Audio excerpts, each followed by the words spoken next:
เอาเป็นเสียงแล้วผู้ไทยฝากเสียงเพลงมอบไปเนาะ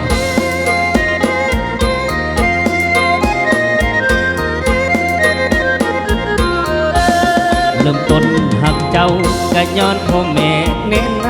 ำเอิ้นลาเอิ้นคำฟังแล้วหวนในหูเพิ่นหาวิธีให้ลูกสาวนั้นมีคู่เพิ่นไปลิ้นดูย่านเสียผู้เสียคนด้วยความรู้ตนบวกแก่การเจ้าหูงามอ้ายก็เลยถามแต่งงานกับอ้ายบ่น่ามนเบิ่งท่าที่เจ้าบ่เอาใจมาสนด้วยความรู้ตนพ่อแม่เพิ่นเลยโอเคโอ้เด้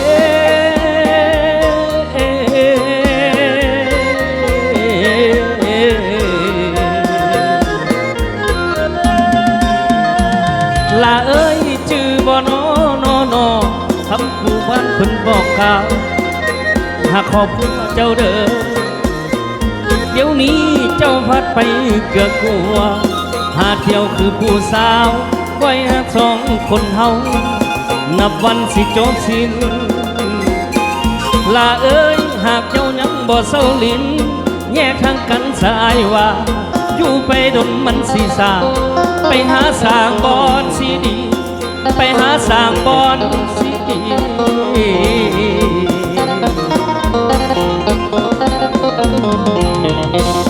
ถ้าดินบ่พอ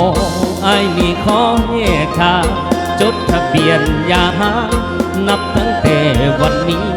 เหตุเพื่อเจ้าทุกอย่างเจ้าก็ยังบ่ว่าดีไปกันบ่ได้ก็ป่านนี้ถ้าลิ้นบ่พอสิขออย่าลูกสองคนค่อยก็จะเอาไปนำ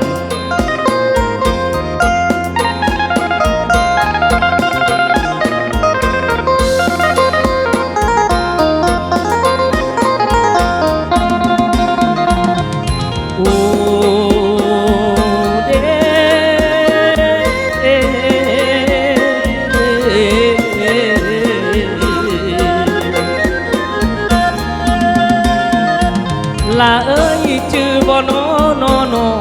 คำโมคานเพิ่นบอกกล่าวให้เสาลิ้นหักครอบครัวเจ้าเด้อเดี๋ยวนี้เจ้าพัดไปเกือกหัวหาเที่ยวคือผู้สาวไว้ของคนเฮานับวันสิจบสิ้นลาเอ้ยหากเจ้ายังบ่เศร้าลิ้นแยกทางกันสายว่าอยู่ไปดนมันสิสาไปหาสร้างบอนสิดี